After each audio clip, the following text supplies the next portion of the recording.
O vídeo de hoje vai ser um vídeo para dar uma breve introdução de uma pequena explicação sobre o que de fato é o capitalismo e qual que é a teoria do capital numa visão da escola austríaca de economia. Mas para isso, primeiro, eu preciso que vocês tenham uma noção do que a gente vai tentar estudar. Porque o capitalismo, ele tem diferentes tipos de noções diferentes. Cada escola de pensamento meio que tem a sua vertente de se analisar. Então, eu vou primeiro mostrar para vocês o fenômeno que a gente vai ter uma noção com dados, e vocês vão ver um vídeo. Esse vídeo vai ser sobre a explicação, vai ser o fenômeno acontecendo, e o que a gente vai basicamente tentar entender é o que fez a gente sair daquele ponto em que nós estávamos na humanidade para o ponto que nós chegamos hoje. Então, esse será uma breve introdução, só para vocês terem uma noção, e conforme for passando o tempo, eu vou soltando alguns vídeos. Desde já agradeço, fiquem com o vídeo.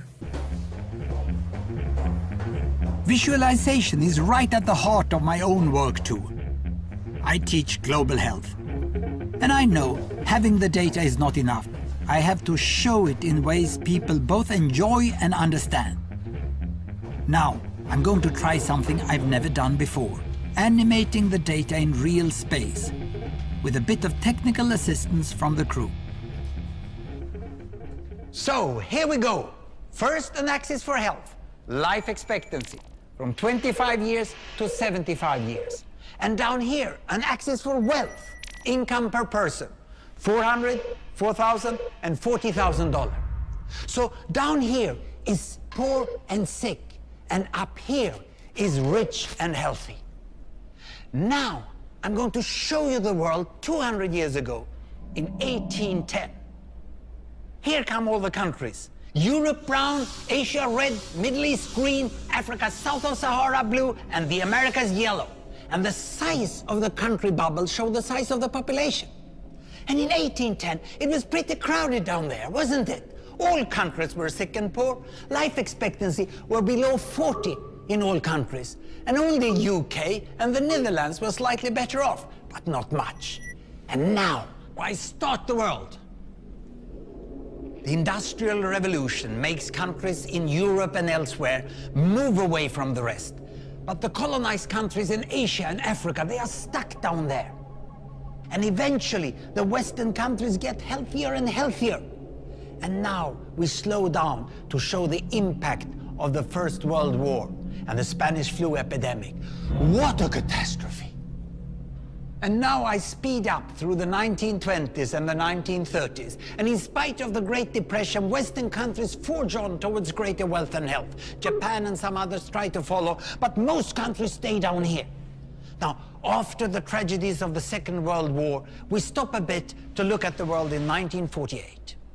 1948 was a great year. The war was over, Sweden topped the medal table at the Winter Olympics, and I was born.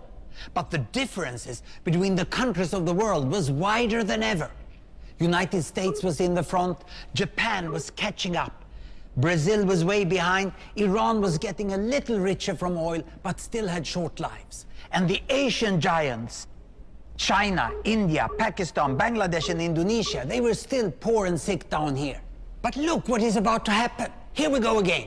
In my lifetime, former colonies gained independence, and then finally they started to get healthier and healthier and healthier. And in the 1970s, then countries in Asia and Latin America started to catch up with the Western countries. They became the emerging economies. Some in Africa follows. Some Africans were stuck in civil war and others hit by HIV. And now we can see the world today in the most up-to-date statistics. Most people today live in the middle. But there are huge differences at the same time between the best of countries and the worst of countries. And there are also huge inequalities within countries. These bubbles show country averages, but I can split them. Take China, I can split it into provinces. There goes Shanghai. It has the same wealth and health as Italy today. And there is the poor inland province Guizhou. It is like Pakistan. And if I split it further, the rural parts are like Ghana in Africa. And yet, despite the enormous disparities today, we have seen 200 years of remarkable progress. That huge historical gap between the West and the rest is now closing. We have become an entirely new converging world. And I see a clear trend into the future. With aid, trade, green technology and peace, it's fully possible that everyone can make it to the healthy, wealthy corner. Well, what you just seen in the last few minutes is a story of 200 countries shown over 200 years and beyond. It involved plotting of 120,000 numbers. Pretty neat, huh?